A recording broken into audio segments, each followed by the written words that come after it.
Hello दोस्तों, मेरा नाम है देवेंद्र। आज की इस वीडियो में हम स्टार्ट कर रही है एक न्यू चैप्टर जिसका नाम है इलास्टिसिटी ऑफ डिमांड। बहुत बेहतरीन चैप्टर इस वीडियो से हम स्टार्ट कर रहे हैं। आपको बता दूं कि इलास्टिसिटी ऑफ डिमांड को अगर आप इस वीडियो को देखोगे आपको बहुत अच्छे से इसका मीनिंग क्लियर हो जाएगा। आज जो वीडियो होने वाली है हम इसका मीनिंग समझेंगे और साथ ही साथ हम प्राइस इलास्टिसिटी ऑफ डिमांड का फॉर्मूला कैसे बना है वो समझेंगे विद एग्जांपल। बस आपको इस वीडियो को ढंग से एंड तक देखते रहना है। तो चलिए बिना कोई देरी के शुरू करते हैं। तो बेसिकली पहले दरअसल इसका मतलब समझ लेते हैं हम, इलास्टिसिटी ऑफ डिमांड। तो इलास्टिसिटी का मतलब बेसिकली क्या है? चेंज, है ना। चेंज यानी कि बदलाव। इलास्टिसिटी को वैसे हिंदी में कहते हैं लचीला। तो डिमांड कितनी लचीली है, डिमांड कितनी जल्दी बदल जाती है। आपको ये भी पता है, आप पिछला चैप्टर इससे पढ़ के आए होंगे डिटर्मिनेंट्स ऑफ डिमांड। उसमें आपने ये पढ़ा होगा कि डिमांड जो है वो बहुत सारे फैक्टर से बदलती है ना। एक फैक्टर नहीं था, बहुत सारे फैक्टर थे, 5 फैक्टर थे कम से कम इंडिविजुअल डिमांड की बात करें तो वही इलास्टिसिटी ऑफ डिमांड है। तो मतलब कि अगर हम इसका थोड़ा डेफिनेशन लिखे, इट रेफर्स टू, अब यहाँ पर जो बात करते हैं ना वो परसेंटेज में बात करते हैं, ये भी ध्यान रखना है आपने। जो हम बात करेंगे कि कितना डिमांड में चेंज हुआ वो परसेंटेज के हिसाब से बात करेंगे। तो it refers to percentage change in, ठीक है, change in demand for a commodity. It refers to percentage change in, अगर डिमांड में कितना परसेंट चेंज हो रहा है ड्यू टू या विद रेस्पेक्ट टू, किस रेस्पेक्ट में होता है। आपको पता है कि डिमांड में जो चेंज होता है वो बहुत सारे फैक्टर से होता है, एक फैक्टर तो नहीं था। तो with respect to percentage change in, जो भी, अब देखो यहाँ पर अगर मैं परसेंटेज की बात कर रहा हूँ तो नीचे भी परसेंटेज आएगा ना। अगर मैं कह रहा हूँ कि डिमांड में कितना परसेंट चेंज हुआ विद रिस्पेक्ट टू, ऐसा नहीं है कि नंबर की फॉर्म में चेंज कितना हुआ, वो भी परसेंटेज में बात करूंगा ना। सपोज करो ये 10% कोई प्राइस बढ़ने की वजह से 50% डिमांड बढ़ी, तो यहाँ परसेंट में बोलोगे तो यहाँ भी परसेंट में बोलूंगा, दोनों चीज़ें सेम होनी चाहिए। तो with respect to percentage change in, कोई भी फैक्टर हो सकता है, any factors affecting demand for that commodity. समझ आ गई बात? डेफिनेशन बिल्कुल क्लियर है। It refers to percentage change in, demand में कितना परसेंट चेंज हुआ विद रिस्पेक्ट टू, किसी भी परसेंटेज चेंज हुआ कोई भी उसका फैक्टर क्या क्या थे, जैसे कि उसका प्राइस, है ना, उस कमोडिटी का प्राइस बदलने की वजह से। और क्या था? Taste and preference, substitute goods, complementary goods, किसी भी चीज़ का गुड्स हो सकता है। तो दिस इज कॉल्ड परसेंट। अभी देखो इसको फॉर्मूले की फॉर्म में लिखे तो फॉर्मूला क्या बनेगा? Elasticity of demand. फॉर्मूला क्या बनेगा? Elasticity of demand. इसको शॉर्ट फॉर्म में क्या ले सकते हैं? ईडी। लेकिन हम जनरली ईडी इसको लिखते नहीं है, ठीक है। इसको जनरली ईडी लिखते नहीं है तो हम इसको नहीं लिखेंगे। फिलहाल मैं आपको बताऊंगा ईडी जो लगते हैं ना वो अगला जो मैं आपको एक कॉन्सेप्ट है ना उसमें लिखते हैं, ठीक है। इसमें नहीं लिखते जाते ईडी, फिर भी चलो मैं लिख लेता हूँ। चलो इसको काट ही देते हैं। ईडी यहाँ पर लिखते नहीं है बेसिकली, हम ईडी जो है अभी मैं आपको बताता हूँ कहाँ लिखते हैं। फॉर्मूला क्या बनेगा? बेसिकली आपको ऊपर लिखना है परसेंटेज चेंज इन डिमांड। कोई भी डिमांड है, मतलब किसी भी कमोडिटी की डिमांड है, percentage change in demand. Suppose करो कि एक्स कमोडिटी मैंने मान ली, तो कोई एक्स कमोडिटी की डिमांड है उसको ऊपर लिखेंगे, क्योंकि जो आपको जिस चीज़ में परसेंटेज चेंज जानना है वो ऊपर लिखते हो। आपको डिमांड में कितना चेंज हुआ वो ऊपर लिखते हो, और जिससे चेंज होगी डिमांड वो नीचे लिखेंगे। तो यहाँ लिखेंगे परसेंटेज चेंज इन, जो भी आपका फैक्टर है, इन अ फैक्टर, कोई भी फैक्टर आपका है अफेक्ट होता है डिमांड में, अफेक्टिंग द डिमांड, वो नीचे लिखेंगे। यहाँ पर कोई भी हो सकता है, सब्स्टिट्यूट गुड्स हो सकता है, ठीक है, कोई भी तरीके का गुड्स हो सकता है, वो नीचे लिखेंगे, ठीक है। एक एग्जांपल अगर हम देखें, एक छोटा सा एग्जांपल अगर हम देखें, फॉर एग्जांपल मैं ये कहता हूँ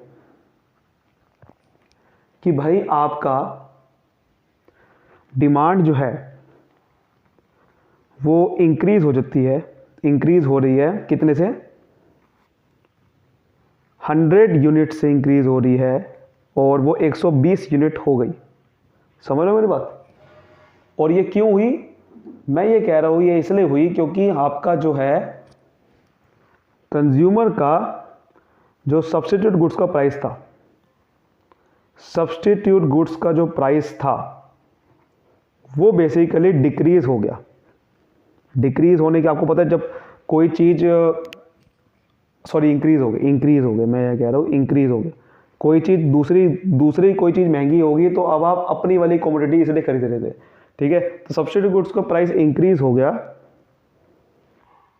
50 से, मान लेते हैं वो 80 हो गया, ठीक है। मेरी बात समझ गए? अब आपको क्या निकालना है, ये फॉर्मूले में निकालना है। तो कैसे निकालोगे आप? बहुत सिंपल है। आपको ये पता है कि डिमांड कितना चेंज हुई, 100 से 120 हुई, तो इंक्रीज कितना हुई, इंक्रीज कितनी हुई? इंक्रीज हुई सर 100 से 120, यानी कि 120 में से अगर 100 माइनस कर दूं तो 20 यूनिट बढ़ी है। तो अगर मुझे ये निकालना है percentage change in quantity demand, जो ये ऊपर लिखा हो percentage change in demand, sorry percentage change in demand निकालना है, वो कैसे निकालेंगे? तो देखिए परसेंटेज चेंज इन डिमांड निकालना है तो मुझे कैसे निकालना पड़ेगा? मुझे ये निकालना पड़ेगा सबसे पहले डिमांड में चेंज कितना हुआ, बढ़ी घटी क्या हुआ। देखो बढ़ी है ना 20 यूनिट से, तो मुझे यहाँ पर 20 यूनिट लिखना पड़ेगा।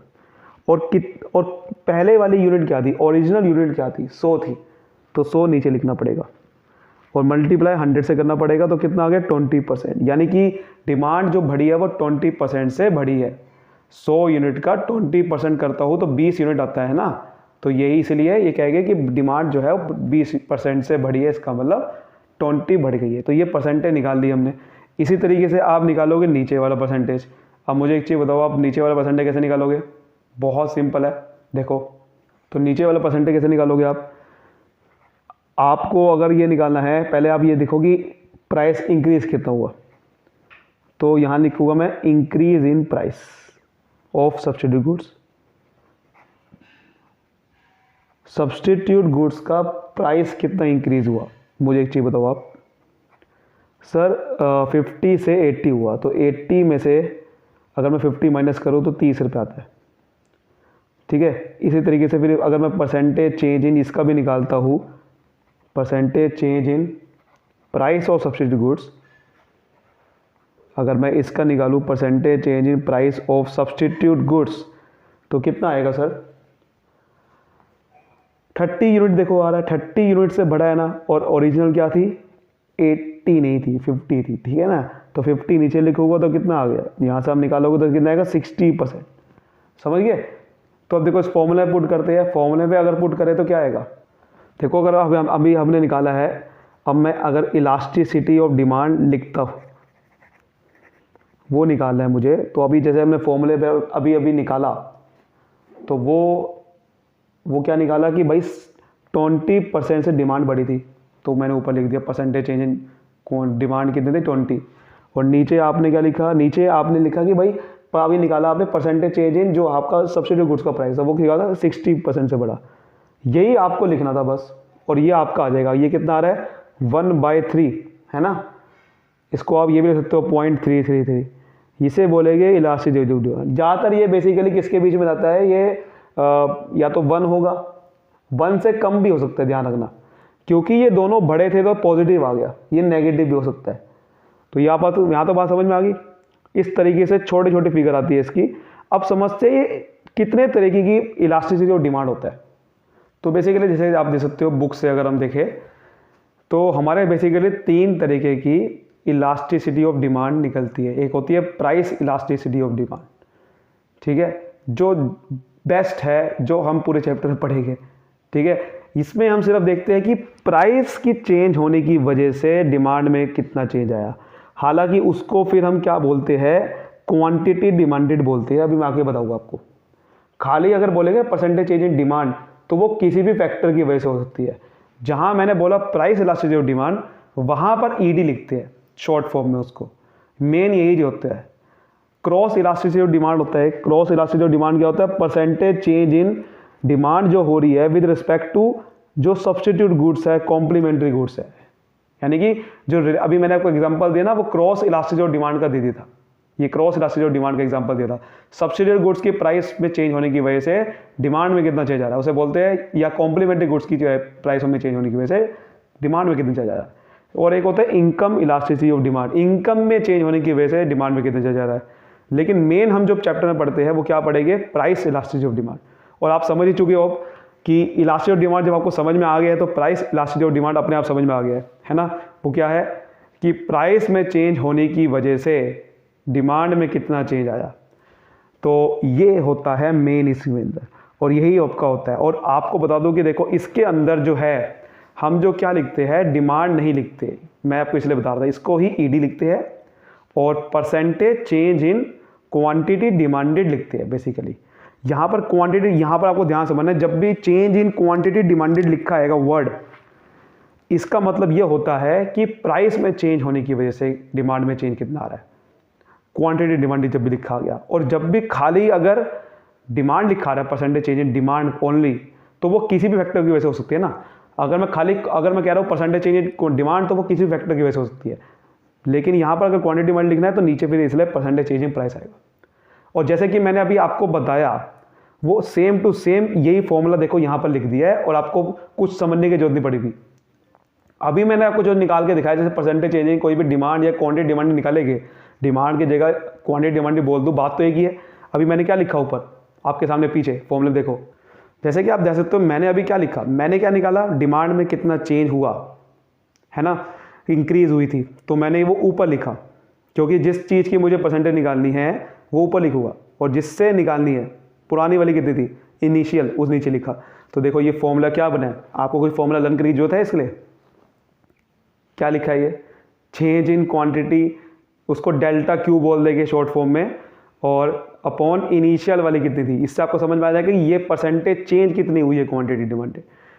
आप इसको ऐसे भी लिख सकते हो डेल्टा क्यू को, कि अगर डेल्टा क्यू निकालना है तो Q1 माइनस क्यू। Q1 का मतलब क्या है? Q1 का मतलब हो गया नई वाली क्वांटिटी।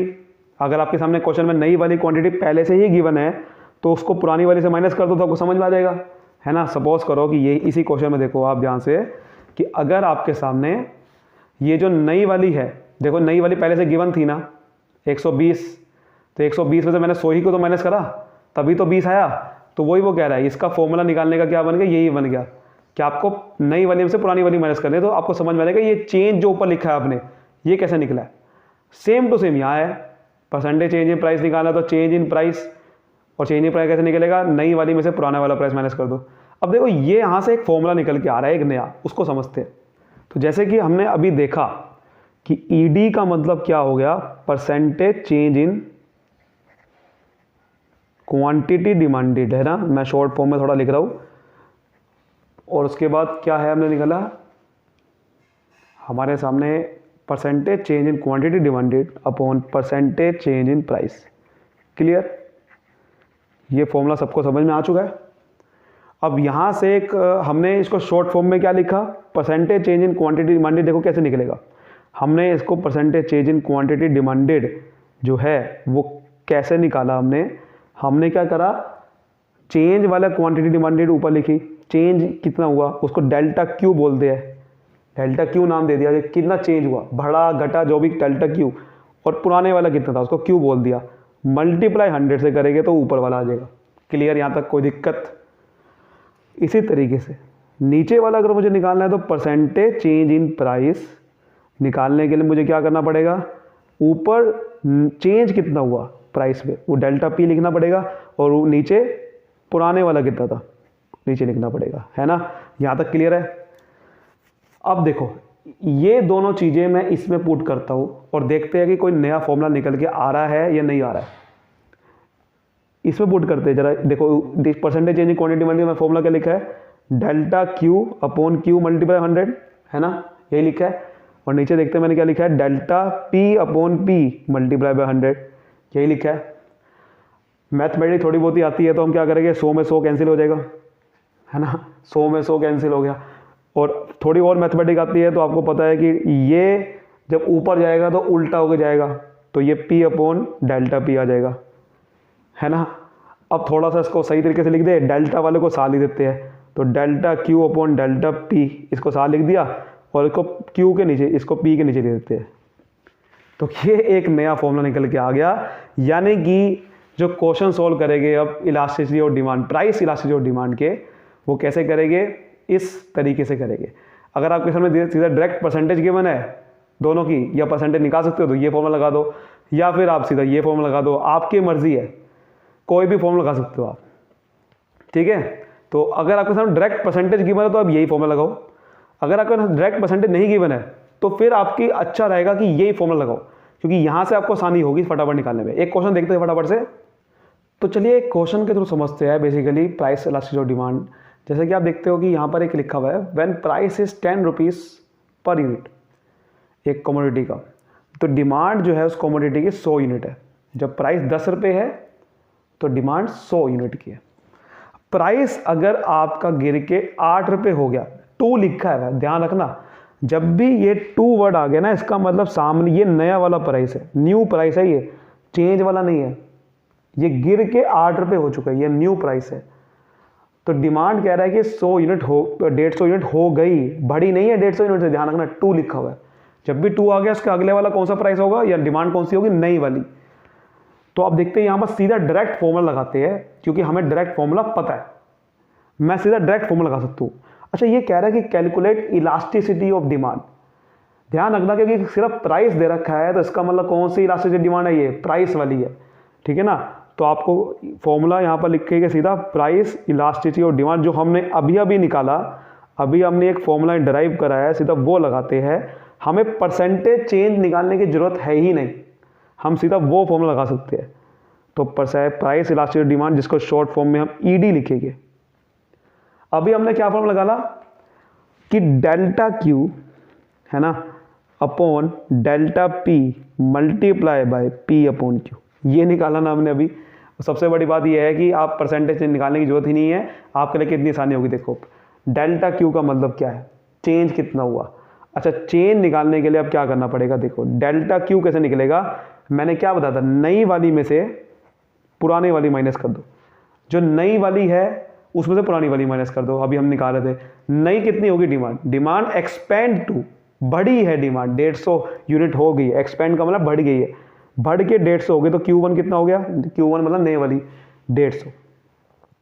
डिमांड पहले कितनी थी, प्राइस 10 तो डिमांड 100 थी, तो डिमांड 100 यूनिट थी, तो कितनी होगी, 50 यूनिट बढ़ गई है, डेल्टा Q 50 आ गया। ऐसे ही डेल्टा P निकालते हैं, तो डेल्टा P कैसे निकलेगा, सर नया वाला प्राइस P1 में से पुराने वाला माइनस कर दो, तो नए वाला कितना है, 10 से प्राइस कितना हो गया, 8 रुपये हो गया, माइनस में हो गया, ये P1 क्या हो गया, माइनस में, ध्यान रखना 10 से 8 हुआ है, तो माइनस, देखो आप ध्यान रखना -8 नहीं लिखना, मतलब मैं कहना चाह रहा हूँ कि माइनस चेंज हुआ है।